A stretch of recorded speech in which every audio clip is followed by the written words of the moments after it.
What if I told you that a single stone could push human history back by 30,000 years? Would you believe it? On the Burrup Peninsula along the west coast of Australia, the temperature in the shade reaches 48 degrees Celsius. The real problem is that there is no shade at all. Heat waves constantly distort the air above the red iron ore rocks, making it feel as if the stones themselves are about to melt. You stand among these blood-red boulders, and every single stone seems to be watching you. They are literally watching you. The rock surfaces are covered with eyes and faces, along with human silhouettes that have been gone for 10,000 or even tens of thousands of years. We are accustomed to thinking that human civilization began in Mesopotamia. We also believe the earliest paintings come from the Lascaux cave in France, around 17,000 years ago, born under the flickering light of prehistoric torches. We are even more used to viewing Australia as the edge of the world, the final destination of human migration. But all these assumptions might be completely wrong. In a place called Murujuga, across an area roughly the size of a small European city, there are over 1 million petroglyphs scattered about. This is the highest density of rock art on Earth, and its age is more than 3 times older than Stonehenge. These rocks feature numerous animals, some of which went extinct over 40,000 years ago. Even more bizarrely, there is a humanoid silhouette that continues to disturb researchers to this day. Right next to this ancient miracle stands a natural gas plant. Its smokestacks emit acidic chemicals day and night, directly facing those surviving faces from the last ice age. The stones are dying, and along with them, our very understanding of human history might disappear forever. Fast forward to 1868. A British Navy lieutenant named Griffith landed on this desolate northwestern coast of Australia. It was dreadfully hot. The metal buttons on his uniform were burning his skin right through the fabric. Walking among the boulders, Griffith suddenly stopped. Carved into the rock was a kangaroo, but it was entirely different from the kangaroos we see today. Its snout was unnaturally short, and its hind legs were exceptionally thick. Judging by the scale of the hunter carved next to it, its height was close to 3 meters. In his diary, Griffith wrote down just one word: impossible. Continuing forward for about 100 meters, he saw a human face. That face was almost 1.5 times larger than his own. Its eyes stared straight ahead, as if looking right at him through tens of thousands of years. The first impossible detail is that many of the animals on these stones no longer exist today. Initially, the explanation provided by people was quite simple. Missionary Charles Garrison stated in a report to the Royal Geographical Society that the indigenous people merely carved their dream fantasies into the stones, much like children drawing fictional dragons. This narrative satisfied many for a full half-century. That was until 1932, when the zoologists arrived. Finlayson, a marsupial expert from the University of Adelaide, frowned as he carefully studied photographs of these petroglyphs. That supposedly fictional short-faced kangaroo was actually a procoptodon, a giant marsupial weighing up to 230 kilograms. It had vanished from Australia roughly 40,000 years ago. On other rocks, you can find images of the marsupial lion, an apex predator with a bite force exceeding that of a modern tiger. It is also long extinct, yet depicted so accurately that a 20th century zoologist could recognize it at a single glance. This is where the problem lies. If these engravings were truly made by indigenous Australians, it means they must have seen these animals with their own eyes. And if they witnessed them firsthand, the history of Australian rock art is much older than what any textbook currently claims. The real breakthrough came in 2024. A team of geochemists from the University of Western Australia utilized a novel dating method. They analyzed the microscopic mineral crusts formed over the engraved lines. The results showed that the oldest batch of Murujuga petroglyphs dates back approximately 50,000 years. That is over 30,000 years older than the Egyptian pyramids. Imagine flipping through a family photo album with yellowing pages, and suddenly you find a daguerreotype of an ancestor you have never seen before. Now flip that album back another 20,000 pages. Every single page holds a face carved into stone, and the people who carved them were holding stone chisels. That was an era when mammoths were still roaming across Europe. The ultimate irony is that the local indigenous people have always known this. Their oral traditions preserve stories about these giant animals. When 19th century anthropologists heard these tales, they recorded them and classified them as primitive myths. But looking at it now, it might not be a myth at all. It is a chronicle, a historical record sustained by word of mouth for 50,000 years. This could very well be one of the longest continuous memories in the history of our species. However, among the more than 1 million petroglyphs in Murujuga, there is something even more eerie than extinct kangaroos. It is a silhouette that nobody can explain. A tall figure with disproportionately long arms and a radial structure surrounding its head. Local indigenous people call this place Marakara, and they usually lower their voices when speaking about it. As for why the Australian government restricted access to certain photos of this specific petroglyph in 2022, we will discuss that question a bit later. In March 2022, archaeologist Ken Mulvaney walked into a narrow gorge in the northern part of the Burrup Peninsula. Accompanying him were two elders from the local communities. They were brothers. It was early morning, yet the thermometer in the backpack already read 39 degrees Celsius. The older brother, named Raymond, stopped in front of a boulder as tall as a person and spoke a word in his native language. Mulvaney asked him to repeat it, and Raymond did. This time he said in English, "Do not photograph its face." Mulvaney looked up. Carved into the rock was a person, if you could even call it a person. The figure was about 1.8 meters tall. Its arms hung naturally by its sides, but the ends extended well below the knees, about 30 centimeters longer than normal human arms. The head was perfectly round, with almost no visible neck. Extending outward from the head were 12 straight lines, similar to the rays a child draws around the sun. But these lines were carved even deeper into the rock than the body itself. It had no eyes and no mouth. The facial area was an entirely smooth plane. The surface had been polished so meticulously that even after tens of thousands of years of weathering, no obvious scratches could be seen. The truly strange part is the second detail. You can hardly find a corresponding example of such a figure anywhere else in the world. At first, people tried to explain it in the simplest way possible. In 1964, when this petroglyph was first officially described, an Australian ethnologist interpreted it as an ancestral shaman performing a ritual, wearing a headdress made of emu feathers. For a long time after that, this was how Oceania anthropology textbooks presented it. Up until the 1990s, this explanation remained the mainstream view. Later, Joe McDonald, an archaeology professor at the University of Western Australia, visited the site. In 2018, she conducted spectroscopic analysis on the polishing marks of the facial area. The results made her repeat the experiment twice. The tests revealed that the smooth area was created by prolonged grinding with fine abrasive materials, most likely quartz sand. Furthermore, this polishing process lasted for about 2,000 years. That means for 2 millennia, almost every generation came here to continuously erase any marks that appeared on the face, ultimately leaving only an absolute perfectly smooth void.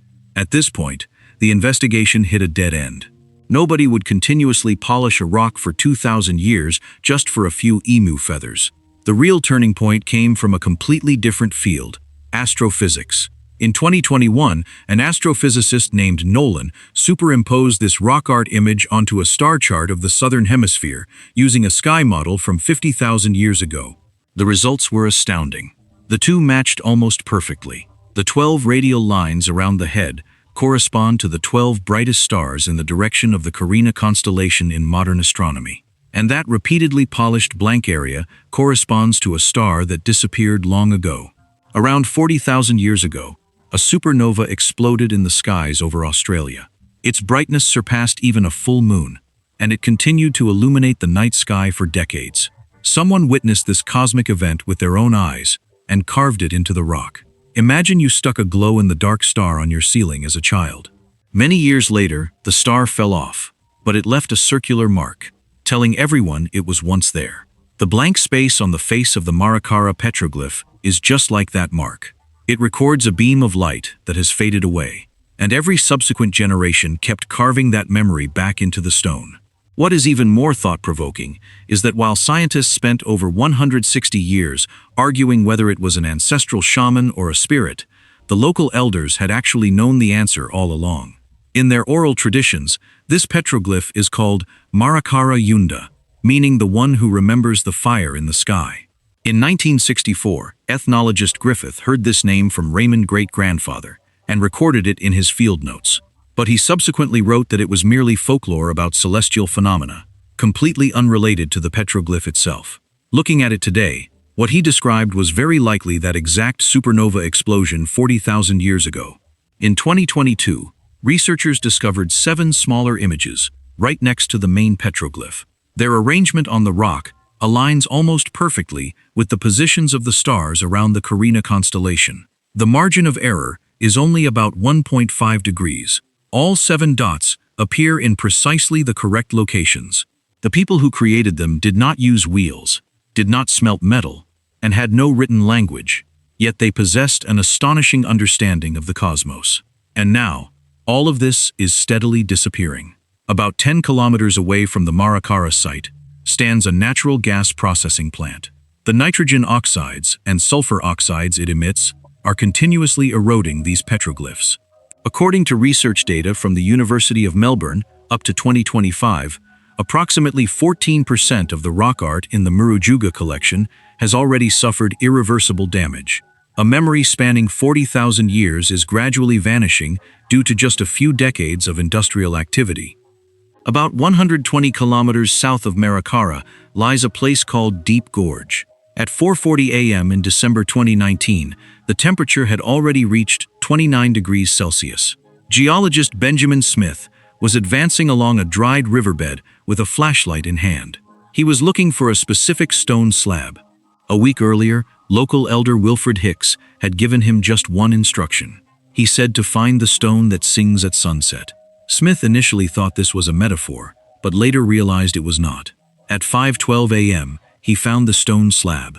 It was about 4 meters long and rested almost horizontally between 2 giant boulders, resembling a natural stone table. Smith gently brushed his fingers across the surface and froze. Carved into the stone was a map.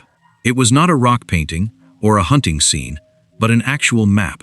The stone surface contained 19 depressions of various sizes connected by carved lines. These lines were about 2 centimeters deep. Their arrangement was not random, but formed an entire network. Some depressions were wide and shallow, while others were narrow and deep. A row of evenly spaced marks also appeared in the middle. The truly incredible part is that the coastline depicted on this map no longer exists today. Smith compared the pattern with the modern northwest coast of Australia, and it did not match at all. Many lines extended directly into the ocean, and the locations corresponding to some of the depressions are now 130 meters underwater on the seabed. Nobody believed this explanation at the time. Moya Smith, curator at the Western Australian Museum, published a brief paper in 2020, defining it as a decorative pattern, possibly related to initiation rites, claiming the 19 holes had no special meaning. But this explanation quickly fell apart. In 2021, Calvin Au, a graduate student at the Australian National University, did something unusual. It was something nobody had thought to do over the past 150 years. Instead of comparing it to the modern coastline, he found a topographic map of the continental shelf seabed. He then reconstructed the coastline from 20,000 years ago, when the sea level was 120 meters lower than it is today. The results matched almost perfectly. The 19 depressions on the stone slab corresponded to 19 estuaries and basin connections that existed in this region during the last glacial maximum. Their lines corresponded to ancient channels. The narrow, deep grooves represented freshwater springs, while the broad, flat areas represented tidal flats, suitable for collecting shellfish. Its precision rivals even early European maps. Here comes the real plot twist. This stone slab is not just a map. It acts more like a navigational document. Furthermore, research revealed that people had been continuously maintaining it. Microwear analysis showed that over the past 8,000 years, the carved lines on the stone slab were redrawn at least 4 times. In other words, even though the coastline depicted on the map had long sunk beneath the ocean, subsequent generations kept updating this map. What surprised geologists even more occurred in 2022. An oceanography team from the University of Tasmania sent an underwater robot equipped with sonar to the bottom of the Timor Sea.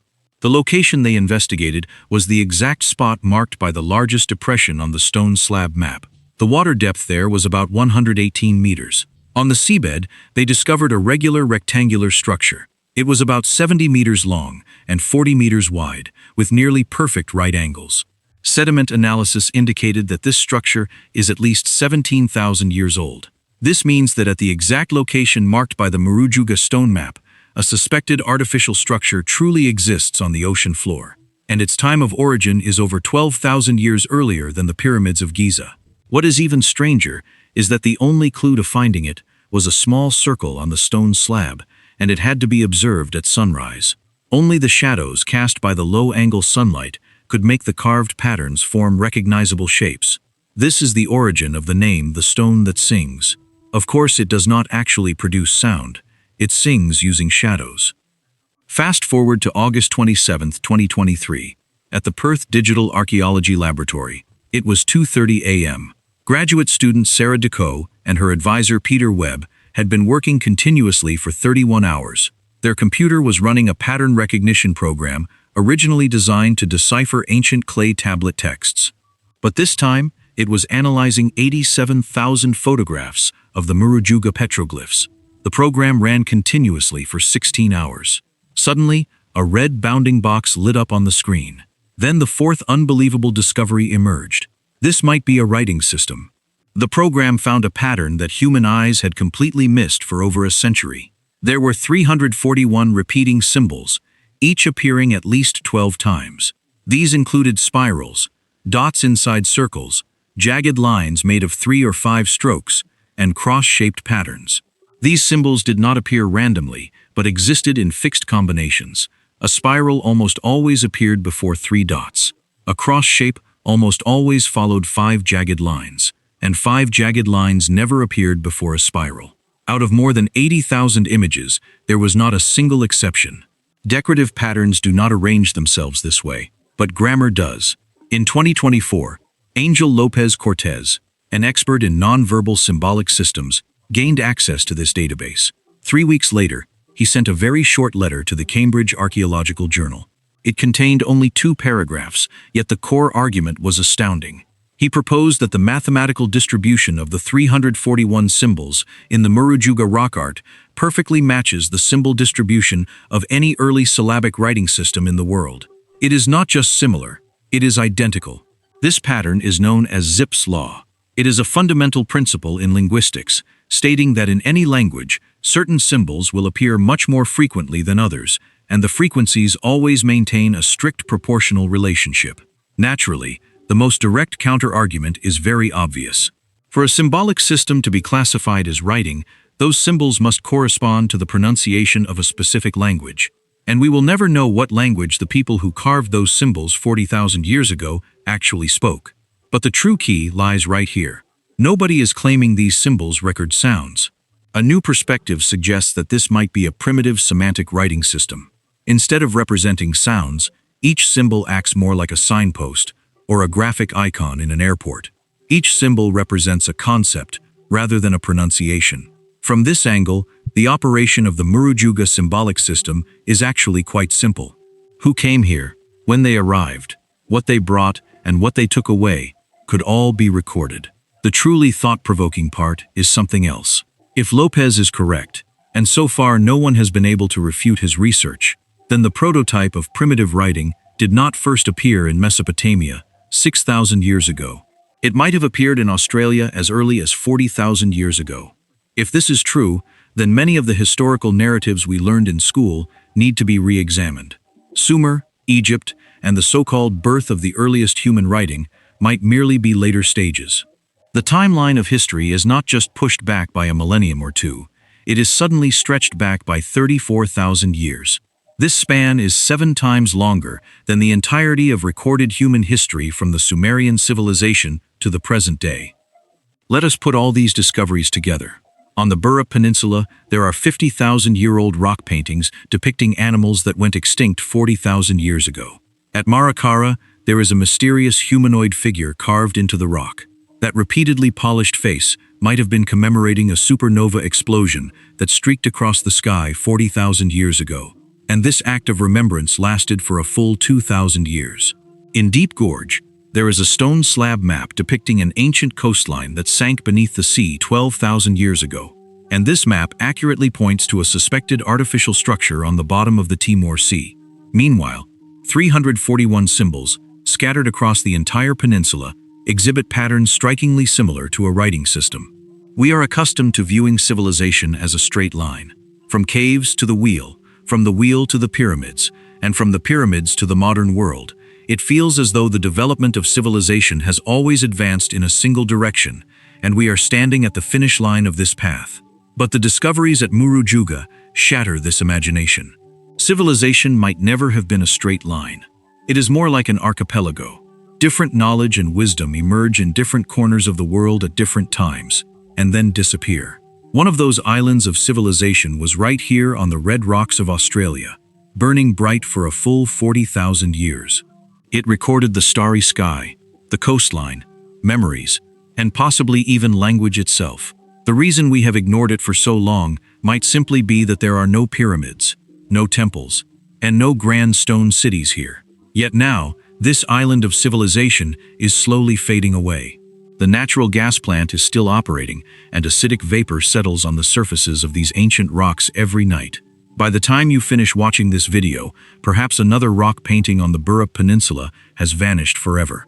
And what disappears might be the exact image that could have told us who we as humans truly are. As you can see, the story of the Burrup Peninsula is not just an archaeological mystery. It is a mirror reflecting our own modern era. We constantly pride ourselves on progress, industrial revolutions, and technological advancements. Yet sometimes, the heavy price of this development is the deliberate destruction of our very own roots. The greatest lesson these 40,000-year-old red rocks teach us is humility. Human history is vastly more magnificent and complex than what is neatly printed in our textbooks.